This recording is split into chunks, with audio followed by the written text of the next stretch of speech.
오늘 읽었던 우리 누가복음 16장 9절 19절부터 마지막 31절까지 말씀을 통해서 천국을 믿으십니까? 하는 제목으로 하나님 말씀을 전하겠습니다. 우리가 그동안 요한복음 강해를 했었는데요. 제가 한 주간 잠깐 쉬고 누가복음 요 말씀을 좀 살펴보려고 합니다. 지난번 제가 이제 휴가를 보낼 일이 있었거든요. 몇 주 전에. 그때 좀 이렇게 자신을 돌아볼 수 있는 시간이 좀 있었어요.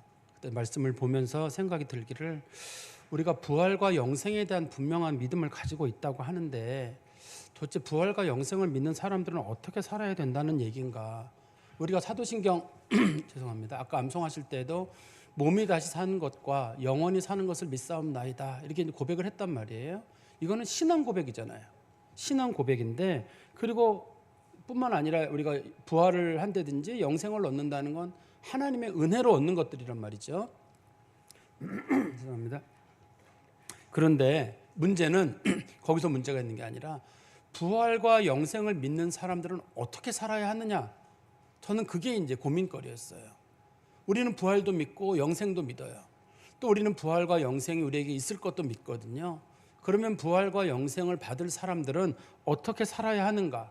특별히 이제 예수님의 오실 날이 점점 가까워지고 있고 또 예수님의 오실 날이 언제인지 우리가 모른다 할지라도 우리가 예수님 만나러 갈 날은 얼마 남지 않았거든요.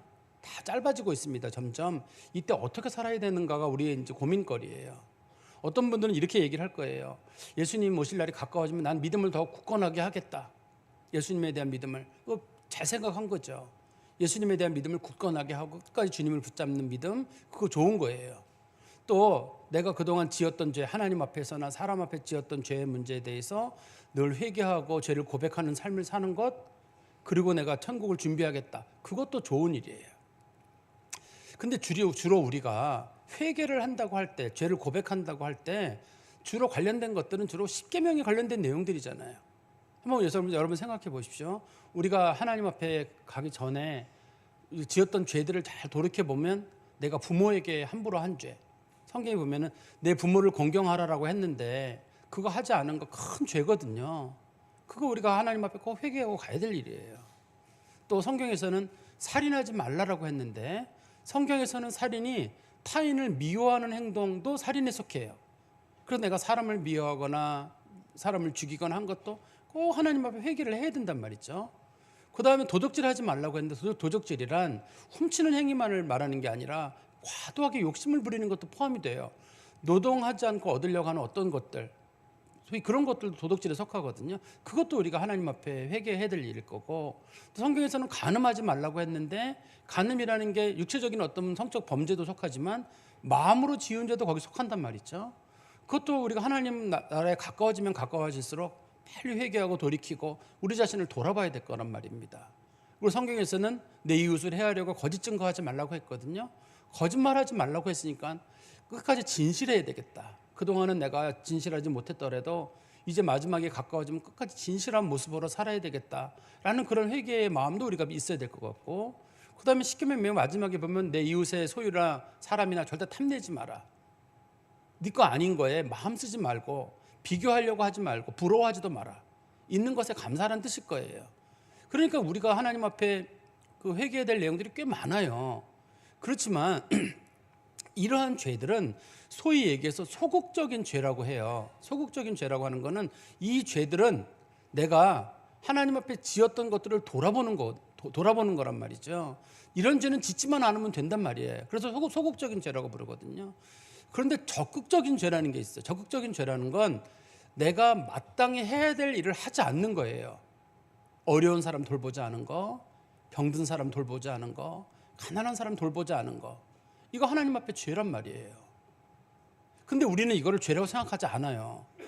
회개의 거리로 생각하지 않습니다. 내가 부모 공경하지 않은 거, 살인, 간음, 도적질 이런 거에 대해서는 회개를 하죠.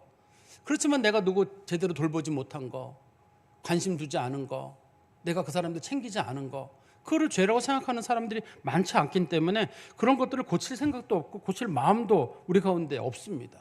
그런데 주님 오실 날이 가까워지면 가까워질수록 우리 자신을 한번 생각해 봐야 되잖아요. 내가 주님을 위해서 정말 제대로 살았는가? 내가 하나님 나라를 믿는다고 하는데 하나님 나라에 갈 준비를 해야 될 거 아닙니까? 믿음도 준비하고 죄를 짓지 않는 문제도 우리가 해야 될 일일 거고, 또 적극적으로 사람들을 사랑하고 돌보는 일도 주님 나라가 가까울수록 우리가 더욱 해야 되는 게 아닌가. 예를 든다 그러면 요즘 시대에 있어서 누군가가 누군가에게 폭력을 행하는 거, 그거 죄예요. 폭력 당하는 걸 구경하고 있는 거, 그것도 죄입니다. 방임하는 것도 죄예요. 사회의 불의나 정의를 훼손하는 거 있잖아요. 그거 죄입니다.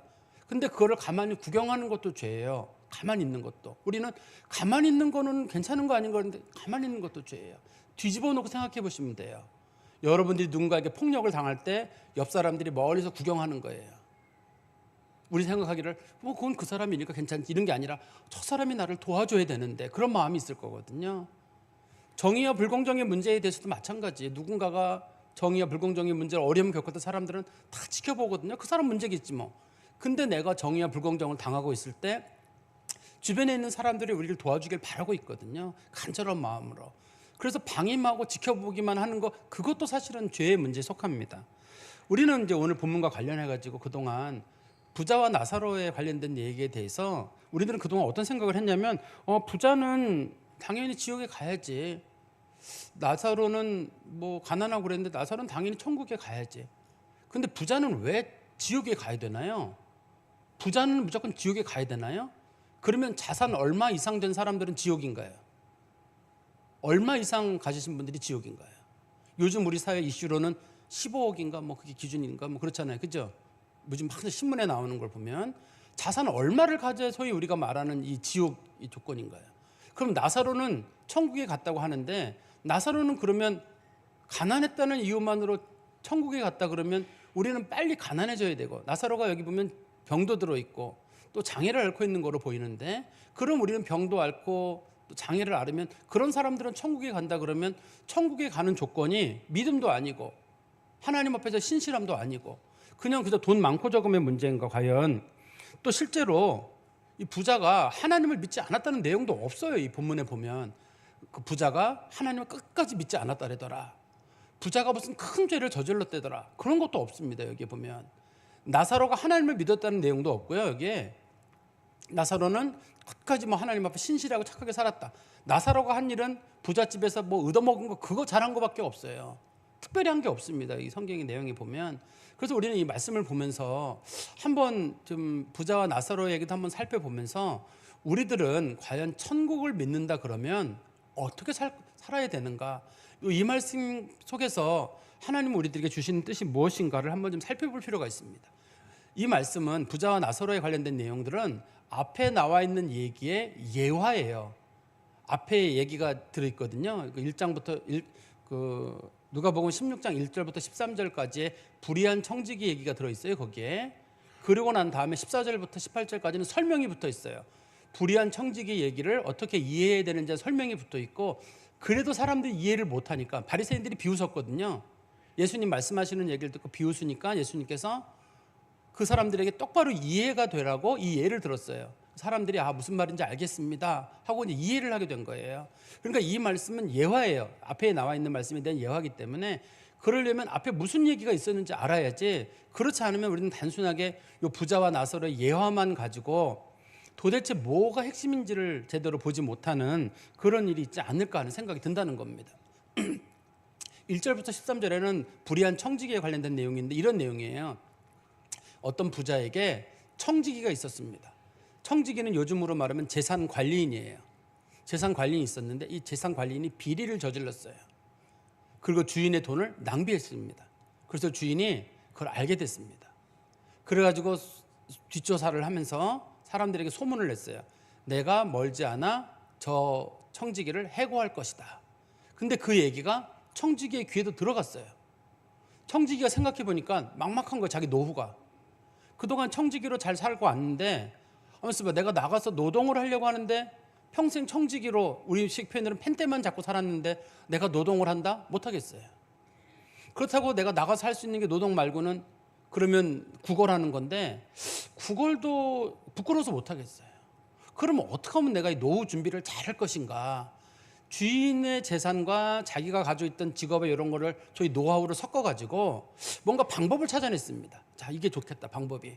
제일 먼저 주인에게 어떤 사람이 기름을 100마를 빌려갔는데 그 사람을 부르는 거예요. 불러가지고 얘기하기를 당신 기름 100말 빚졌느냐? 100말 빚졌다. 갚을 수 있느냐? 못 갚을 것 같아요. 자, 그러면 여기 서류에다가 50이라고 써라.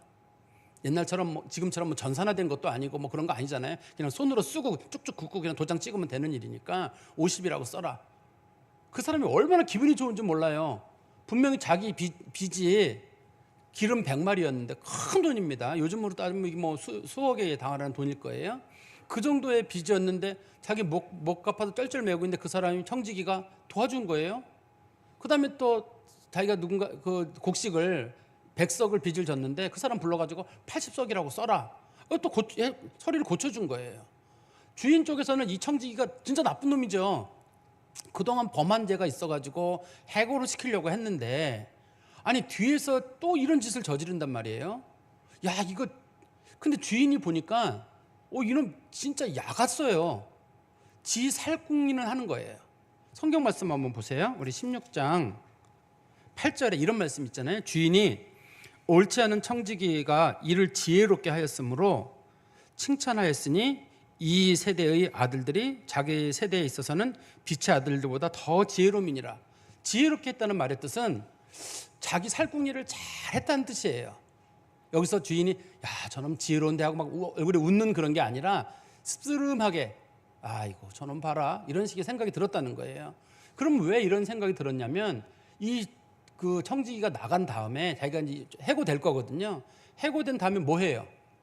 자기가 돈 깎아준 사람들 있잖아요. 그 사람들 집에 가가지고 제가 돈 깎아줬으니까 저 좀 다시 한번 고용해 주든지 저를 좀 잊지 마세요. 그럼 그 사람들이 너무 큰 돈을 탕감받았기 때문에 이 사람을 잊지 않을 거거든요.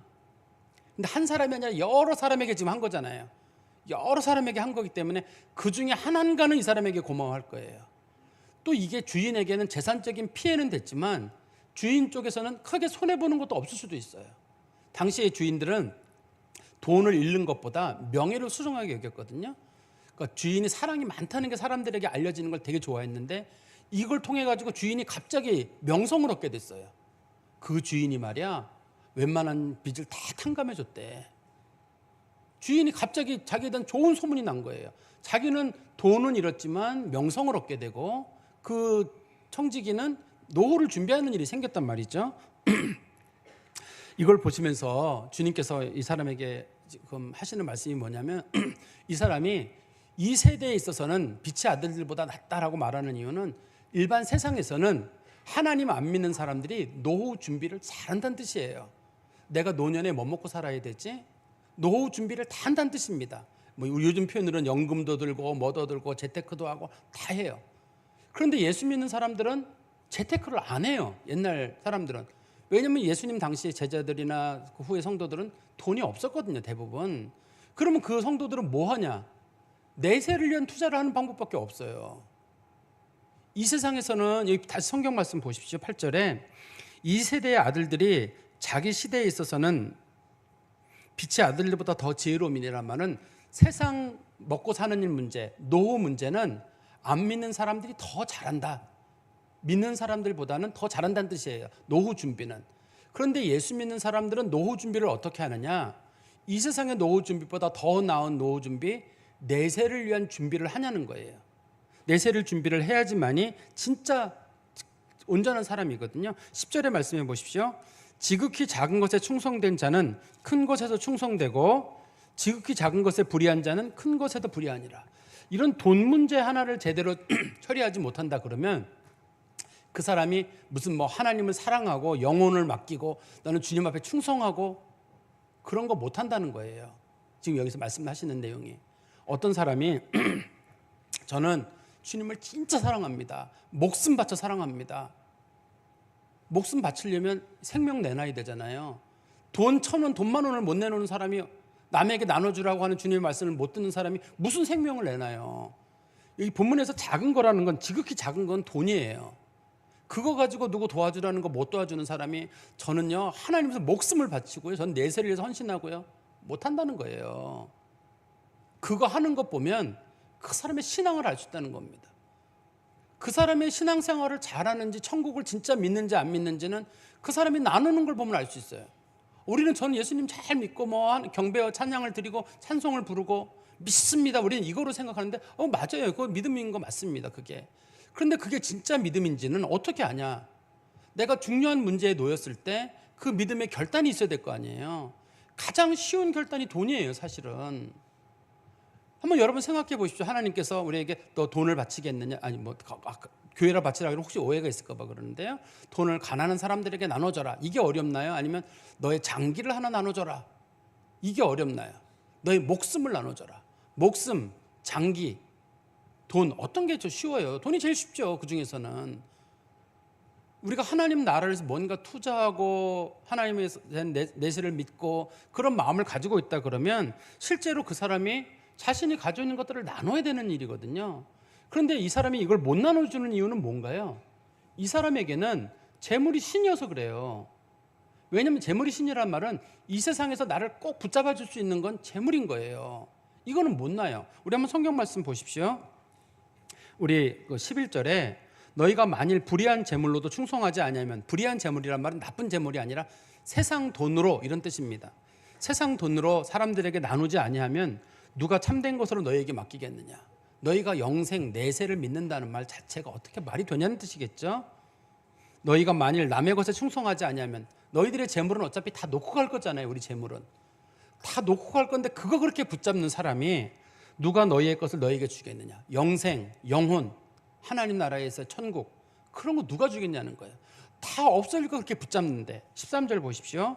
집 하인이 두 주인을 섬길 수 없나니 혹 이를 미워하고 저를 사랑하거나 혹 이를 중히 여기고 저를 경히 여김이라. 너희는 하나님과 재물을 겸하여 섬길 수 없느니라. 이 사람에게는 보통 이 본문에 등장하는 부자가 그런 경우에 속하는데요. 부자는 재물이 하나님인 거예요. 자기가 아무리 생각해봐도 끝까지 놓을 수 없는 거, 그거는 재물인 거예요. 만약에 내가 재물이 떠나더라도 하나님 나라에 천국이 있고 하나님 나라에 상이 있다, 분명히 그걸 믿는 사람은 나눌 거예요.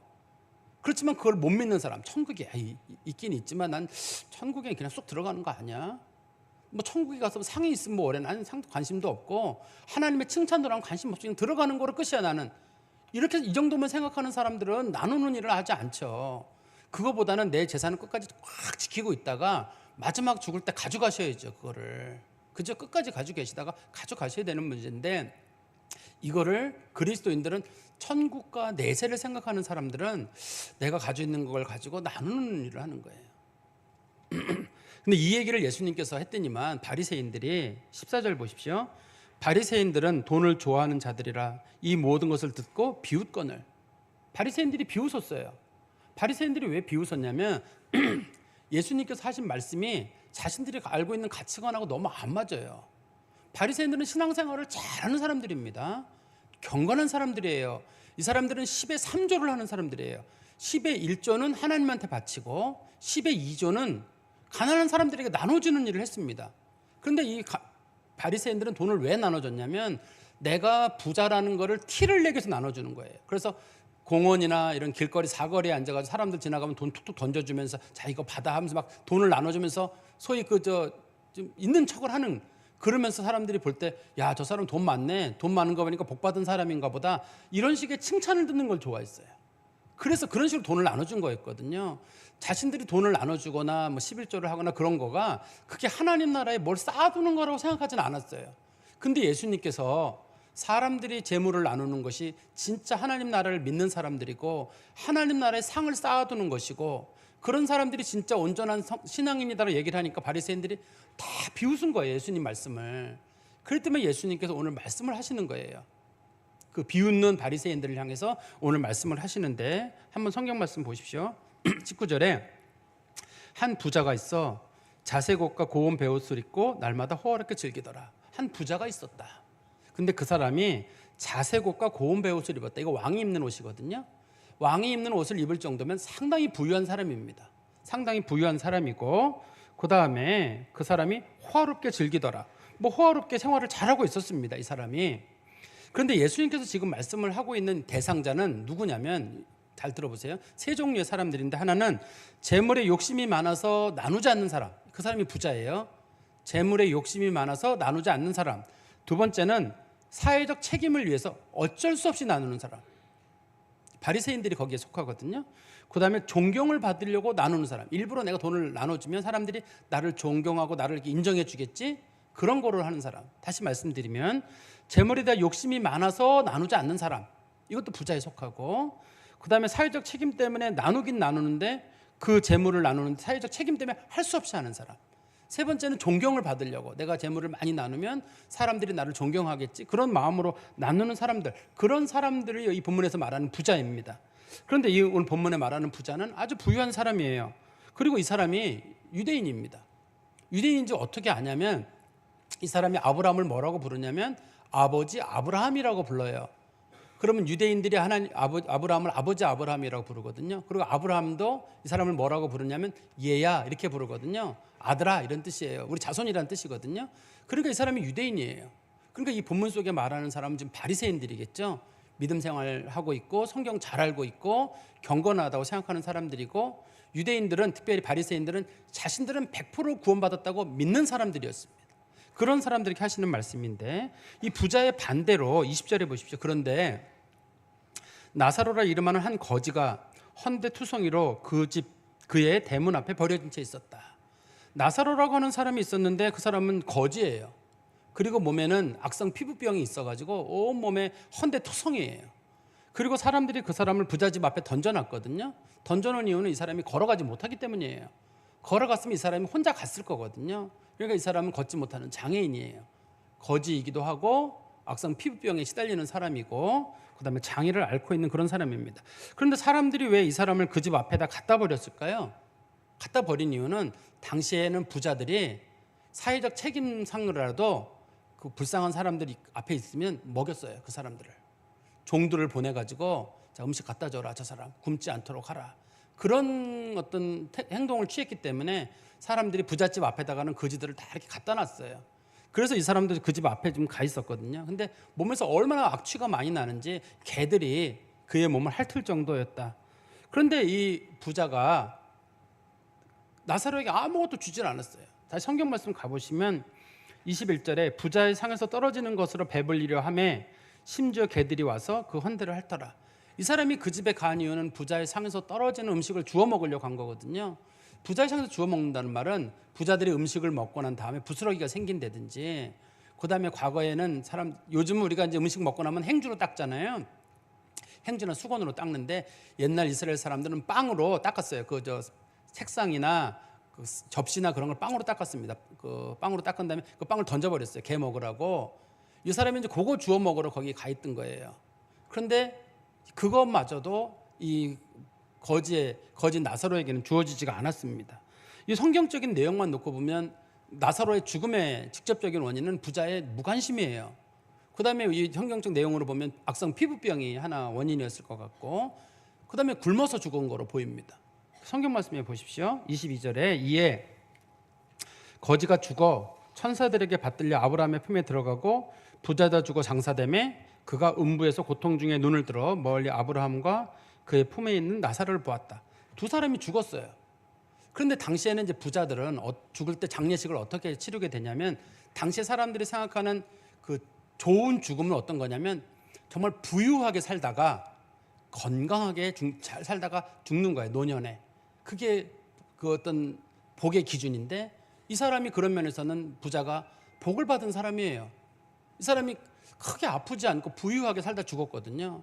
그다음에 두 번째는 애도하는 이가 많아야지 잘 죽는 죽음인데, 이 부자가 죽었을 때 돈이 많은 사람이다 보니까 많은 사람들이 애도를 하고, 요즘으로 말하면 아마 화환이 몇 줄이 이렇게 있었을지 모르겠습니다. 그리고 장례를 화려하게 치르는 것도 복이었거든요. 아마 많은 사람들이 장례도 화려하게 치렀을 것이고, 이 사람의 장례를. 그리고 당시에는 복 중에 하나가 명당에 묻히는 거예요. 유대인들이 생각하는 명당은 예루살렘 성전 가까이에, 그게 이제 명당 기준이거든요. 아마 상당히 부유한 사람이었기 때문에 명당에 묻혔을 거로 보입니다. 그와 반대로 나사로는 무연고자예요. 요즘으로 말하면. 요즘 우리도 가끔 장례식에 가보면 일반인들이 가는 그런 운구 지역 말고 옆에 119 차가 이렇게 그 사람들 싣고 지나가는 지역이 있어요. 거기는 운구 인력이 없어요. 그래서 무연고자들만 따로 지나가거든요. 그 무연고자들은 그냥 화장해서 뿌려버리거든요. 옛날에는 어떻게 했냐면 이스라엘은 화장을 하지 않았기 때문에 주로 무용과자들 같은 경우는 죽으면 그냥 땅을 파고 그냥 묻어버렸어요. 무덤인지 아닌지도 모를 정도로 사람들이. 죽음만 놓고 보면 부자의 죽음은 멋있게 산 사람의 죽음이고 나사로의 죽음은 참 초라한 죽음이에요. 근데 문제는 끝이 달랐다는 게 문제예요. 나사로는 죽어서 아브라함의 품에 가 있고 부자는 죽어서 지옥에 가 있는 거예요. 그러면 나사로가 죽은 아브라함의 품에 갔다는 말은 이스라엘 사람들이 꿈꾸는 천국에서의 복이에요. 그들이 꿈꾸는 복은 뭐냐면 이 아브라함의 품에 가가지고 옆에 있는 하나님과 함께 거기서 식탁에서 잘 먹는 거, 이 세상에서도 잘 살고 하나님 나라 가서도 자기가 잘 먹고 잘 사는 거, 그게 자기들이 생각했던 복이에요. 근데 부자는 가보니까 엄청 뜨거운 지옥의 불에 들어가 있는 거고 나사로가 거기에 가 있는 거예요. 그러면 나사로라고 하는 사람은 뭘 특별히 잘했느냐? 나사로라는 사람이 뭐 특별히 잘한 게 있어 보이지도 않아요. 그래서 이 본문에서는 나사로는 중심 인물이 아닙니다. 부자에만 지금 초점을 두고 있는 거거든요. 이 얘기의 대상이 주로 바리새인들이기 때문에 이 부자에 대해서만 얘기를 지금 하고 있는 거예요. 하나님과 천국이 있다고 분명히 믿는 사람, 그런 사람이었다면 이 부자가 나눴을 거예요. 자기 집 앞에 있는 거지에게 뭔가라도 주고 먹였을 겁니다. 근데 그걸 하지 않는 거예요. 그러면 이 사람 바리새인들 입장에서는, 바리새인들은 유대인이기 때문에 구원에 대한 확신이 있어요. 난 분명히 구원받는다는. 그리고 율법을 잘 지키고 거룩함에 엄청 신경 쓰는 사람이거든요. 그렇지만 이 사람이 자기 집 앞에도 누가 굶주린다 할지라도 그 사람의 어떤 어려움들을 돌보지 않은 거예요. 주님께서는 이런 이 사람의 모습을 보고 이가 하나님을 믿지 않았다고 보신 거예요. 진짜 천국이 있다고 믿었으면 이렇게 할 수 없는 거죠. 진짜 하나님 나라에 상이 있다고 믿는 사람이 이렇게 할 수 있을까요? 여러분들은 어떠시겠어요? 내가 많은 사람들에게 나눠요. 그럼 하나님 나라에 상이 있어요. 나누시겠어요? 안 나누시겠어요? 나누죠. 근데 하나님 나라에 상이 있다고 믿지 않아요. 그러면 안 나누죠. 그 사람이 나누는지 안 나누는지는 어떻게 아냐면 그 사람이 하나님을 믿느냐 안 믿느냐를 알 수 있어요. 그래서 이 부자가 왜 지옥에 간 걸까요? 작은 일에 충성하지 않았기 때문에 그런 거잖아요. 세상에 있는 물질도 나누지 못하는 사람이 어떻게 그 사람이 하나님을 믿어요? 어떻게 천국을 믿고 내세를 믿어요? 그것도 못하는데.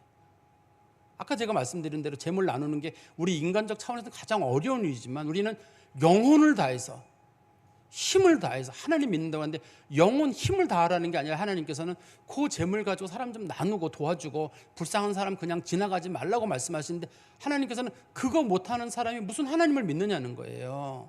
그래서 이 부자는 엄밀하게는 하나님 안 믿는 사람인 거죠. 하나님 믿었더라면, 하나님 두려운 줄 알았더라면, 내세에 상이 있는 줄 알았더라면 그렇게 행동하지 않았을 거예요. 그리고 또 한 가지는 이 사람에게는 재물이 신이에요. 다시 한번 13절 말씀해 보시면 끝에 너희는 하나님과 재물을 겸하여 섬길 수 없다 이렇게 말하잖아요. 세상에서 나를 가장 안전하게 지켜줄 게 뭐냐? 하나님 나라의 소망, 영생, 부활, 그게 아니라 끝까지 내가 재물을 잘 잡고 있다가 가는 거. 나를 세상에서 가장 안전하게 보호해 주시는 건 이거예요. 세상 사람들이 꿈꾸는 그거 붙잡고 있는 것이기 때문에 이 부자는 그런 면에서는 하나님을 믿는 사람이라고 보기 어려울 것 같아요. 제가 아는 어떤 목사님께서 시골에 있는 섬에 있는 어느 교회로 이렇게 가게 됐는데, 공부도 많이 하신 분이시고 사회적으로도 이렇게 좀 재물도 있는 분이셔요. 근데 섬 어디로 가게 됐는데 거긴 교인도 몇 명 안 돼요. 그래서 제가 왜 가냐고 이제 물어봤더니만 그분이 나는 낭비를 하러 간다 그러더라고요. 시간 낭비하러 가는 거예요. 그 훌륭하게 배우고 많이 배우고 재물 여러 가지 있는데 그거 가지고 섬에 가면은 거기 노인 몇 명밖에 없는데 거기 가서 뭐 어떻게 하느냐 그러는데, 그 사람이 생각하는 건 거룩한 낭비예요. 그 사람들을 위해서 내 시간을 낭비를 해야 돼요. 얘 주변에 외로운 분이 있다. 그분 얘기를 들어주고 그분하고 얘기를 나눠야 돼요. 시간 낭비를 해야 됩니다.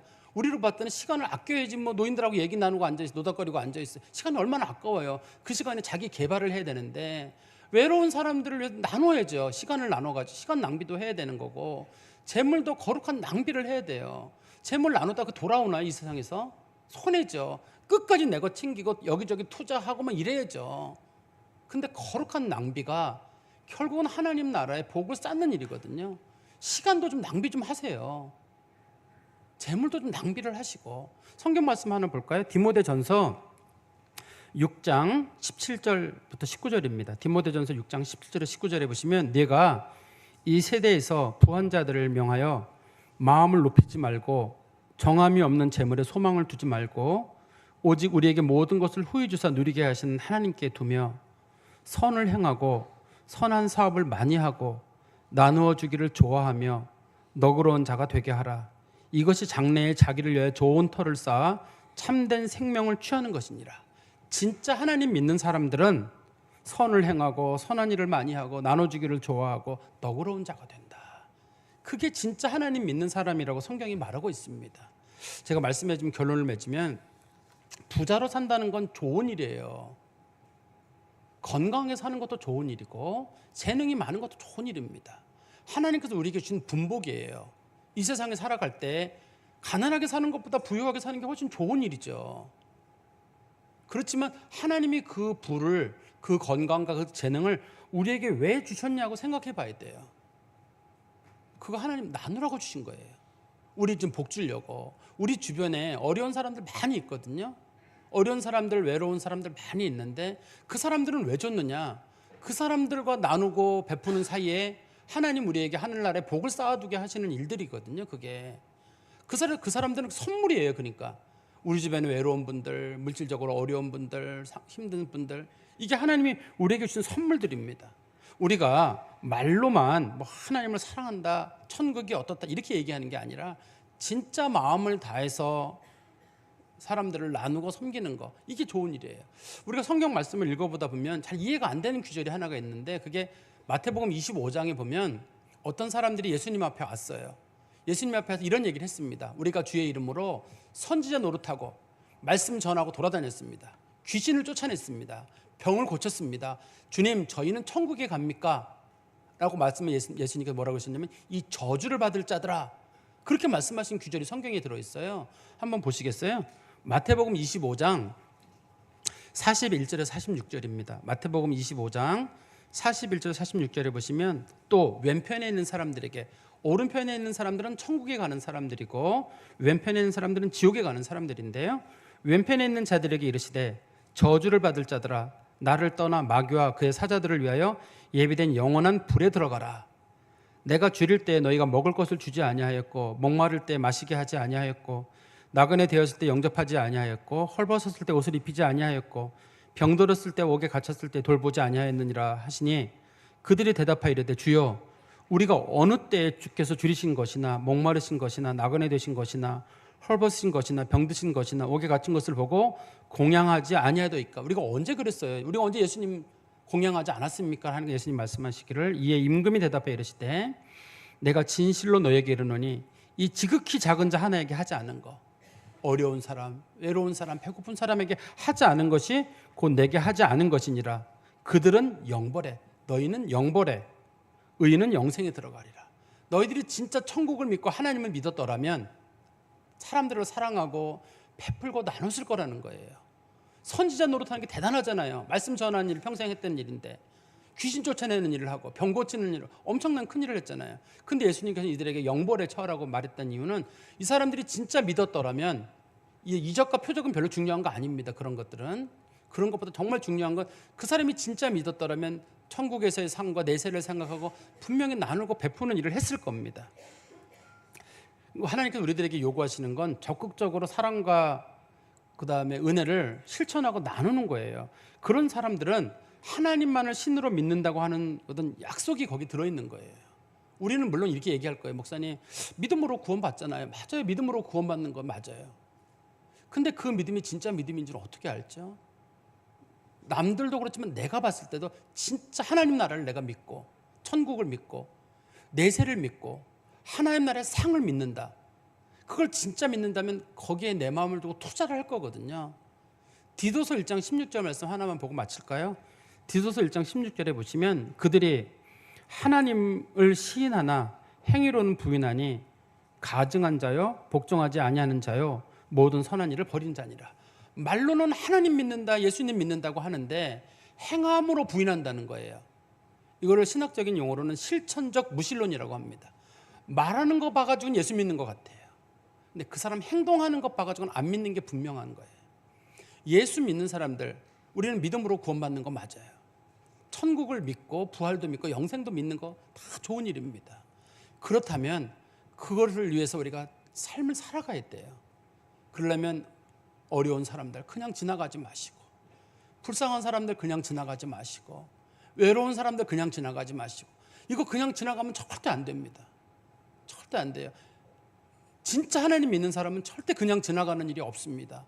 그러니까 절대 그냥 지나가지 마시고 잘 돌보시고 나누고 사랑하시는 성도 되시기를 간절히 소망합니다. 기도하겠습니다. 하나님 아버지, 주님 안에 감사합니다. 이 말씀 앞에 담대한 사람이 누가 있겠습니까? 부족한 종도 하나님 앞에 감히 얼굴을 들지 못할 만큼 부끄럽고 이러한 삶을 제대로 살아오지 못했다는 거 잘 알고 있습니다. 그러나 주께서 저희들에게 경고의 말씀을 주시며 너희들이 정말 하나님 나라를 믿고 내세의 상을 믿고 하나님의 칭찬을 받기를 원한다면 예수를 믿는 사람으로서 믿음에 합당한 삶을 살아라. 하나님 기뻐하시는 일을 하여라. 어려운 사람들, 힘든 사람들 그냥 지나가지 말아라. 주님 저희들에게 말씀하신 줄 믿습니다. 이 말씀 마음에 꼭 두고 저희들 평생을 두고 나누고 베풀고 사랑하는 일에 힘쓰는 믿음의 성도들이 되게 하여 주시옵소서. 예수 그리스도의 이름으로 기도하옵나이다. 아멘.